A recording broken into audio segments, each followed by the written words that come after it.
Assalamualaikum warahmatullahi wabarakatuh. Selamat pagi anak-anak, bertemu lagi dengan Ibu di pelajaran PLH. Seperti biasa, sebelum memulai pelajaran, silahkan kalian lakukan pembiasaan dulu, yakni mandi, berpakaian rapi, sarapan, dan berdoa. Pada pelajaran PLH hari ini, kita akan belajar mengenai jenis zat pencemaran udara dan dampak bagi lingkungan dan kesehatan manusia. Lanjutan dari materi pencemaran udara minggu kemarin ya. Dimulai dari jenis zat pencemaran yang pertama, yakni partikel padat. Partikel dapat berupa debu dan asap.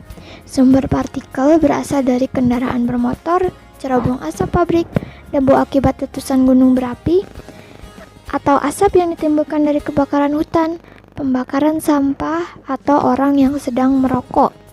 Ukuran partikel bermacam-macam. Partikel yang besar dapat turun sebagai debu. Debu akan jatuh dan menempel di berbagai benda. Debu juga dapat masuk ke dalam tanah dan air.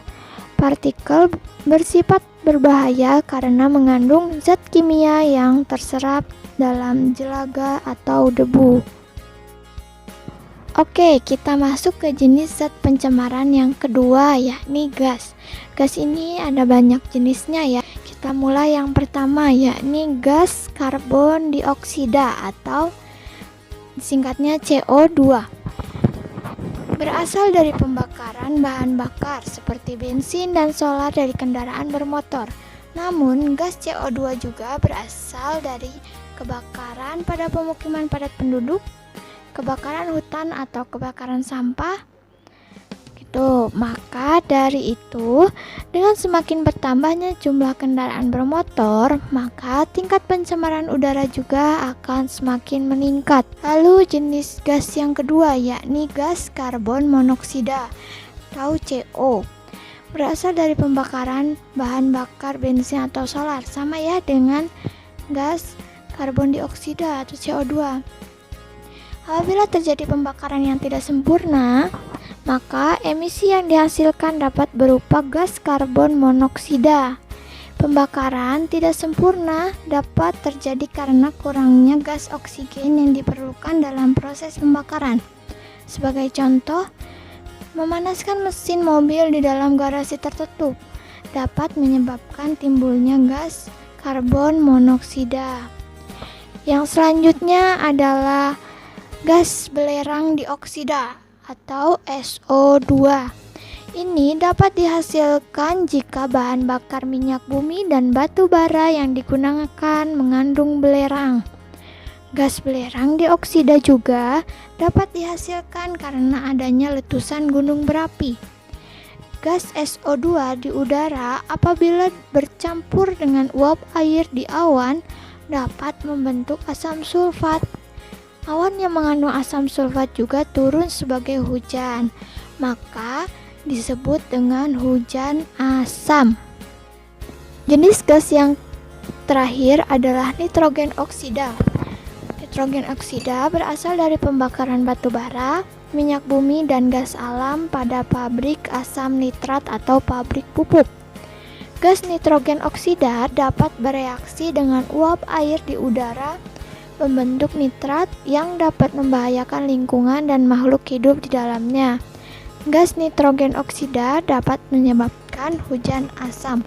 Jadi selain tadi gas belerang dioksida, gas nitrogen oksida juga bisa menyebabkan hujan asam. Hujan asam ini membahayakan bagi makhluk hidup. Oke anak-anak, kita masuk ke pembahasan yang kedua, yakni dampak pencemaran udara atau polusi udara bagi lingkungan dan kesehatan manusia. Kita mulai dari dampaknya terhadap lingkungan. Polusi udara dapat menyebabkan masalah lingkungan seperti pemanasan global, hujan asam, dan kabut asap. Mulai dari hujan asam. Hujan asam juga membahayakan lingkungan karena tidak saja manusia, tanaman, dan hewan yang menerima akibatnya, namun benda mati juga dapat rusak karena terkena hujan asam. Suatu gedung dapat rusak jika terus-menerus terkena hujan asam.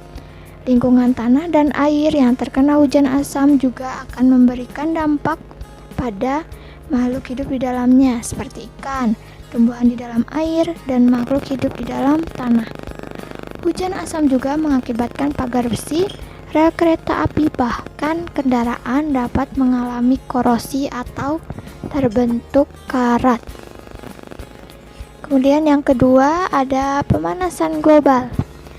Karbon dioksida atau CO2 semakin meningkat jumlahnya disebabkan peningkatan kendaraan bermotor.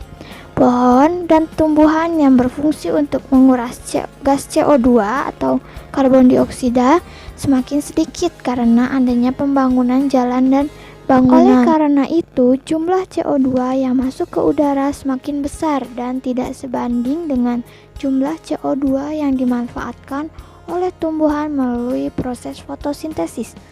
Akibatnya, terjadi gejala alam yang disebut dengan pemanasan global. Pemanasan global adalah meningkatnya suhu permukaan bumi secara mendunia. Pemanasan global menyebabkan terjadinya pencairan es di kutub utara dan naiknya permukaan air laut. Pengaruh gas yang dapat menyebabkan meningkatnya suhu bumi disebut dengan efek rumah kaca. Lanjut yang ketiga, yakni asap yang tebal. Partikel yang merupakan aerosol atau semacam kabut dapat membentuk suatu kabut asap. Kabut yang tebal seperti kabut asap dapat mengganggu lingkungan dan kesehatan manusia. Kabut asap dapat mengganggu aktivitas bandara dan penglihatan di siang hari disebabkan terbatasnya jarak pandang. Selain itu, kabut asap dapat menyebabkan mata perih pada orang yang melintas daerah yang mengalami peristiwa pencemaran tersebut. Pembahasan terakhir kita yakni mengenai dampak polusi udara bagi kesehatan manusia. Polutan gas atau partikel dapat berupa debu atau asap terhadap manusia dapat menyebabkan gangguan kesehatan pada manusia, seperti batuk, pusing, gangguan penglihatan, perih, mual, dan lain sebagainya. Bahkan pada ibu yang sedang hamil, jika menghirup udara yang tercemar dapat mempengaruhi janin yang dikandungnya. Contoh, pencemaran udara yang disebabkan oleh gas CO juga berbahaya. Gas CO dapat menyebabkan manusia pingsan. Bahkan dalam hitungan jam, orang yang menghirup gas tersebut dapat meninggal dunia. Orang dapat meninggal karena terhirup gas CO disebabkan zat kimia yang ada dalam tubuh manusia, yaitu hemoglobin, lebih suka mengikat gas CO dibanding mengikat gas oksigen yang lebih diperlukan oleh tubuh. Oleh karena itu, menyalakan mesin mobil di dalam garasi yang tertutup dapat menyebabkan kematian karena orang yang berada di dalam mobil tersebut dapat menghirup gas CO. Nah, anak-anak, demikianlah penjelasan singkat Ibu mengenai materi PLH hari ini. Semoga bermanfaat ya. Terima kasih. Wassalamualaikum warahmatullahi wabarakatuh.